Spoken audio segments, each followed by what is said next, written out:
오늘 말씀은 한나의 기도가 1절부터 11절까지 기록이 되어져 있습니다. 한나는 1장에 보면 슬픈 여인이었었는데 이제 분위기가 완전히 바뀌었어요.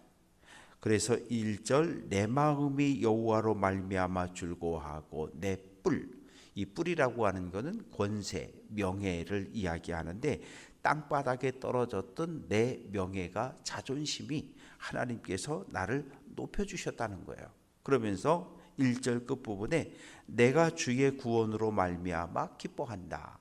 아이를 낳지 못하던 한나에게 있어서 구원이라고 하는 건 아이를 출산한 거예요. 몸이 질병으로 인해서 고통당하는 사람에게 있어 구원이라고 하는 건 치유를 받은 거예요. 죄에 매여 있던 사람에게 구원이라고 하는 건 죄사함을 받는 거예요. 그래서 구원이라고 하는 단어는 질병에서의 치유, 또한 불임에서의 아이를 출산하는, 죄에서 사함받는, 성경에 보면 여러 가지 의미로 사용이 되어져 있고, 또 억압당했던, 애굽에서 억압당했던 사람들에게 있어 구원은 무엇입니까? 해방이지요. 바벨론의 포로로 끌려갔던 사람들에게 바벨론 고레스 황제가 예루살렘으로 돌아가라 풀어주는 것, 그것이 구원이지요. 그래서 구원이라고 하는 것은 죄에서의 사함뿐만 아니라 여러 가지 의미로 성경에서 쓰여지고 있다는 걸 기억하시고, 2절 말씀 보면 참으로 놀라운 고백을 하고 있어요. 여호와와 같이 거룩하신 이가 없다. 이는 주밖에 다른 이가 없고 우리 하나님 같은 반석도 없다. 지금 한나는 하나님 한 분, 유일하신 하나님을 고백하고 있는 거예요. 이 대단히 놀라운 마치 신약 성경에서 베드로의 고백, 주는 그리스도시요 살아계신 하나님의 아들입니다. 이 고백과 버금가는 아주 놀라운 고백을, 왜? 하나님은 한 분이라는 거예요. 하나님은 오직 한 분, 나는 오직 한 분 하나님만을 믿고 신뢰한다는 놀라운 고백을 하면서 이제 3절부터 이어지는 말씀 속에 보면 이 하나님에 대해서 소개를 하고 있습니다. 자기 자신의 신앙의 고백이지요. 교만한 말 하지 말고 오만한 말 너희 입에서 내지 말라. 여호와는 지식의 하나님, 행동을 달아보신다. 지식의 하나님이라는 얘기는 하나님은 겉만 보는 분이 아니라 겉에 나타난 모습과 그 중심까지 온전히 다 살피시는, 머리털 하나까지 살피시는 하나님이니까 하나님 앞에서 내가 그 쓸데없이 교만하고 오만한 말을 하지 말아라. 용사의 활은 꺾이고 넘어진 자는 힘으로 띠를 띈다. 하나님께서는 하나님을 대적하는 모든 사람의 활을 아예 꺾어버린다는 거예요. 쏘지 못하게 한다는 거예요. 그리고 사회적 경제적으로 5절 말씀 보면 풍족하는 자들은 품을 팔고 줄이던 자는 다시 줄이지 않고 전에 임신하지 못하는 7을 낳았고 많은 자녀를 둔 자는 쇠약하도다. 자기 얘기하고 있는 거예요. 이전에 아이를 낳지 못해서 분이 나에게 무시당하고 조롱당했던 자기 자신을 이야기하는 거예요. 하나님께서 그런데 7을 낳았다. 실제로는 7은 아니에요. 사무엘을 포함해서 3남 3녀를 낳았지만 하나님께서 자기의 모든 수치를 없애버려 주신 것을 찬양하면서 6절 여호와는 죽이기도 하시고 살리기도 하시는 분이다. 하나님은 생명의 주권자라는 거예요. 생명의 주권자라고 하는 건 나에게 하나님의 생명을 주신 분이 하나님이시니까 하나님이 내 생명을 거둬가실 수도 있다는 거예요. 오늘 밤에 내가 내 영혼을 도로 찾으리니, 오늘 밤 하나님이 날 데려갈 수 있다는 거예요. 그래서 한나는 하나님을 생명의 주권자로 고백하고 스올에 내리게도 하시고 거기서 올리기도 하신다. 이 스올이라고 하는 개념이 구약 성경에서는 스올이라고 하는 개념을 이 히브리인들은 그런 생각을 갖고 있었어요. 하늘이 있고 땅이 있고 땅 아래가 있다고 생각했어요. 땅 아래 죽은 자들이 가는 깊고 어두운 곳이 있는데 그곳을 스올이라고 생각했던 거예요.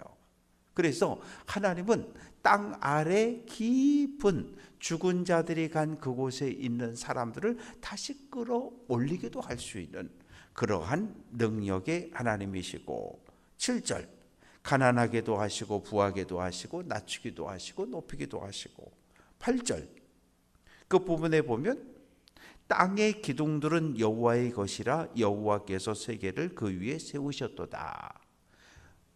옛날 히브리인들의 사고는, 고대 사람들의 사고는 높은 산을 기둥이라고 생각한 거예요. 하나님께서 높은 산을 기둥으로 세우시고 하늘을 또 받치게 했다는 거예요. 또 이 땅이 평평한데 땅 아래에도 기둥이 있다고 믿었던 거예요. 그러니까 하나님은 기둥 위에 세상을 세우셨고, 또 이 높은 산을 통해서 하늘을 또 받들게 하셨고, 기둥을 세우시니까 하나님이시니까 이 세상에서 일어나는 모든 일들을 하나님께서 마음대로 하나님의 뜻대로 주관할 수 있다고 이렇게 고백을 합니다. 그래서 9절 말씀 보면 거룩한 자의 발은 지키시지만 악인들은 흑암 중에서 하나님과 관계가 완전히 단절돼서 침묵하게 하신다. 10절 여호와를 대적하는 자는 산산이 깨어질 것이다. 하나님의 권위에 대적하는 사람은 하나님께서 우리의 천둥을 꽝 때려가지고 산산이 심판하고 멸망시키신다. 그래서 10절 끝부분에 보면 자기 왕에게 힘을 주시고 자기의 기름 부음을 받은 자의 뿔을 높이시리로다. 1절 말씀 보면 내 뿔이, 내 자존심이, 내 명예가 회복되었다라고 하나님을 찬양하고 있는데, 다시 10절에서 하나님의 은혜를 입은 사람, 그 사람의 명예를, 권세를 하나님께서 높여주신다는, 뿔에서 시작해서 뿔로 찬양이 끝나고 있습니다. 이제 한나의 기도와 찬양이 끝나고 엘가나와 한나는 집으로 돌아가고, 아이는 제사장 엘리 가문의 입양이 되는 거예요. 입양이 되는 겁니다. 그래서 이제 3장에 가보면 엘리가 사무엘을 부를 때 내 아들아 이렇게 불러요. 왜 내 아들이라고 부릅니까? 아빠는 엘리가나고 엄마는 한나가 따로 있는데, 왜냐하면 입양을 했기 때문에 엘리의 가문으로 입양을 해서 내 아들아 그렇게 표현을 합니다. 이제 12절부터 17절까지 말씀 속에 말씀을 보면 엘리에겐 두 아들이 있었어요. 홈니와 비느하스라고 하는 두 아들이 있는데, 12절 행실이 나빠 여호와를 알지 못했다. 안다라고 하는 건 히브리어 야다인데 체험을 통해서 안다는 거예요. 경험을 통해서 안다는 거예요. 지식으로 아는 게 아니라 경험으로, 체험으로 안다는 거예요. 그런데 홈리와 비느하스는 아버지 엘리에게서 율법을 배웠어요. 지식적으로 배웠어요. 그런데 하나님과 단 한 번도 경험이 없어요. 은혜의 경험이 없어요. 하나님을 만난 경험이 없어요. 그러다 보니까 어떻게 해요? 나쁜 행실이 이어지고 있는데, 구체적으로 어떤 못된 짓들을 했냐 하면, 제사장에게 돌아가는 것은 그 고기의 가슴과 오른쪽 뒷다리예요. 이것은 그런데 반드시 모든 기름, 이 기름을 다 떼어서 하나님 앞에 돌려드리고, 그리고 나서 제사장의 몫을 구별해 가야 되는데 그렇게 안 하는 거예요. 누가 제물을 가지고 왔어요? 그러면 15절 기름을 태우기 전에도 제사장의 사환이 와서 제사 드리는 사람에게 이르되 제사장이 구워드릴 고기를 내놔라. 아이 잠깐만 기다리라고, 기름을 좀 다 띄어서 구별해서 드리고 난 다음에 가져가라고. 아이 필요 없어, 내놔. 이렇게 가져갔다는 거죠. 3살 갈고리를 가지고 와서 큰 가마솥에 고기를 삶고 있는데, 제사장이 가져갈 수 있는 건 가슴 부위하고 오른쪽 뒷다리인데, 그냥 3살 갈고리 갖고 휘휘졌다 쿡 찍어서 나오는 좋은 부위는 그냥 들고 간다는 거죠. 그러면 안 되는 거거든요. 그리고 또 하나, 세 번째는 22절 말씀 보면 회막문에서 수종드는 여인들과 동침했다. 하나님을 섬기는, 요즘 표현으로 하면 뭐 여자 목회자도 될 테고 여자 전도사님도 될 테고, 주님의 몸된 교회를 섬기는 여인들을 강제로 성폭행했다는 거죠. 이것이 엘리의 아들들의 죄악이에요. 그래서 17절 말씀 보면 이 소년들의 죄가 여호와 앞에 심히 크면 그들이 여호와의 제사를 멸시함이었더라. 제사, 예배라고 하는 건 대단히 중요한 거예요. 왜? 하나님께서 나에게 베풀어 주신 은혜에 대한 감사의 표현이 제사고 예배거든요. 얼마나 소중한 거예요. 예배를 드릴 때는 하나님께서 지난 한 주간 지나온 나의 모든 삶에 베풀어 주신 은혜를 기억하며 감사한 마음으로 하나님 앞에 나오는 거예요. 찬양하고 기도하고 말씀 듣고 예물을 드리는 거예요. 그런데 하나님께서 정한 제사법을 누가? 제사장이 다 무시해 버린 거예요. 이건 뭐예요? 하나님을 멸시한 행동이 되는 거예요.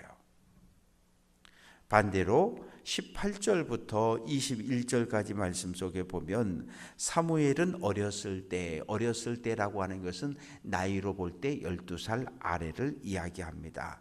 세마포 에봇을 입었다. 세마포 에봇은 누가 입는 거예요? 제사장이 입는 거거든요.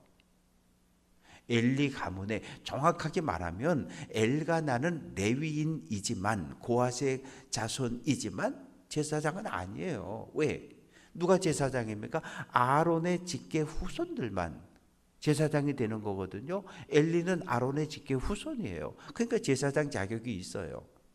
정확하게 말하면 이 사무엘은 선지자고 사사고, 그런데 엘리가 죽고 엘리의 두 아들이 죽은 이후에 제사를 집례를 합니다. 왜? 엘리 가정의 입양됨으로 제사장의 자격을 얻게 된 거죠. 해마다 엘가나하고 한나가 실로에 올 때마다 이 사무엘을 위해서 겉옷을 지어옵니다. 왜요? 해마다 몸이 크잖아요.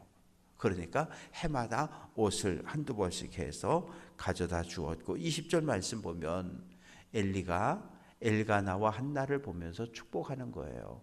사무엘을 하나님께 온전히 드렸으니 하나님 한나의 태를 열어서 또 다른 자녀를 보게 해 주십시오. 그래서 사무엘 밑으로 삼남 이녀가 더 태어났다. 21절에 이렇게 이야기합니다. 이제 22절 이하의 말씀에 보면 이 엘리가 아들들을 책망하는 이야기가 나오고 있습니다. 24절, 내 아들들아 그리하지 말라. 너희가 여호와의 백성으로 범죄하게 한다. 이 제사장은 거룩함의 본을 보여야 되는 거예요. 이스라엘 사회는 이 위아래가 있어요. 위아래가 있는데 거룩함을 실천하는 위아래가 있는 거예요. 가장 거룩한 삶을 살아야 될 사람은 대제사장, 제사장, 레위인, 그리고 왕과 귀족들, 지도자, 일반 백성에 이르기까지 거룩함의 본을 보여야 되는 위아래가 있는 거예요. 제사장은 제일 위에서, 제사장은 거룩함의 본을 보여야 하는데 지금 도리어 백성들로 하여금 시험에 들게 만들고 있는 거예요. 그래서 25절, 사람이 사람에게 범죄하면 하나님께서 중재자가 되어 주시는데 사람이 하나님께 범죄하면 누가 너희를 중재할 수 있겠냐? 그러면서 책망을 하는데 안 듣는 거예요. 안 들어요. 아버지 말 안 들어요. 25장 25절 끝부분에 보면 이는 여호와께서 그들을 죽이기로 뜻하셨다. 하나님께서 홈리와 비느하스를 죽이기로 결정하셨어요. 감사한 일은 26절, 아이 사무엘이 점점 자라매 여호와와 사람들에게 은총을 더욱 받더라. 홈리와 비느하스를 대신할 새로운 제사장이 성장하고 있었는데 그것이 사무엘이라는 거예요. 27절부터 마지막 절까지 말씀 속에 엘리 가문을 향한 하나님의 저주가 기록이 되어집니다. 하나님의 사람 천사가 사람의 모습으로 엘리에게 왔어요. 그러면서 출애굽 이전의 이야기를 합니다. 옛날 너희 조상들이 애굽에 있을 때 내가 아론을 제사장 가문으로 택했다. 내가 너희에게 나타나지 않았느냐? 28절. 너희를 제사장 가문으로 택해서 내 제단에 올라서 제사를 집례하게 하고 성소에 들어와서 분향하게 하고 에봇을 입고 하나님의 뜻이 무엇인지 마지막 판결할 수 있는 그 권위를 너희에게 주지 않았느냐? 그러면서 28절 끝부분에 보면 이스라엘 자손이 가져오는 화제물 가운데서 가슴과 오른쪽 뒷다리를 너희의 양식으로 주지 않았느냐? 그런데 29절 책망하는 거예요. 너희는 어찌하여 내가 내 처소에서 명령한 내 제물과 예물을 밟으며 밟는다는 얘기는 발로 걷어 찬다는 얘기예요. 하나님께 드려지는 제물들을 업신여기고 무시한다는 이야기예요. 그러면서 내 아들들을 나보다 더 중히 여겼다고 책망하는 거예요. 엘리, 하나님께 드려지는 제사보다 내 아들들을 더 중하게 여겼다는 거예요. 저울에 달 때 아들들을 귀하게 여기고 제사를 가볍게 여겼다는 거예요. 정확하게 책망하면서 30절. 내가 전에 내 집과 내 조상의 집이 내 앞에 영원히 행하리라. 제사장 직분을 영원히 행할 수 있도록 내가 약속을 했는데 이제 나 여호와가 말한다. 결단코 그렇게 하지 않겠다. 나를 귀하게 여기는 자는 내가 귀하게 여기지만 나를 가볍게 대하는 자는 내가 너희도 쓰레기처럼 내가 천하게 대해 버릴 것이다. 그러면서 31절. 내 팔과 내 조상의 집 팔을 끊어 내 집에 노인이 하나도 없게 하는 날이 이른다. 노인이 없다는 얘기는 자손들이 모두 젊어서 단명한다는 거예요. 그러면서 33절.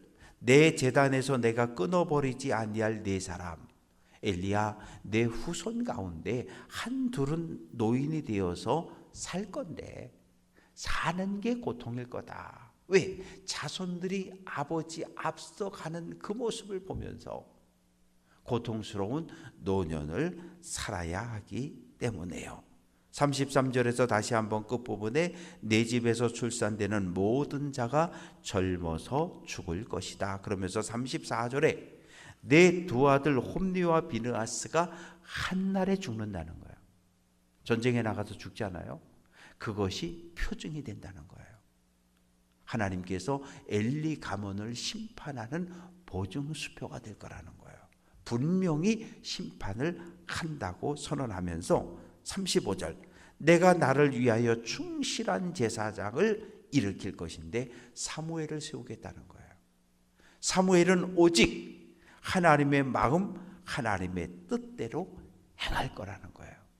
그리고 엘리야, 너희 가문에 살아남은 제사장들은 사무엘에게 찾아가서 우리에게도 일을 좀 맡겨주십시오.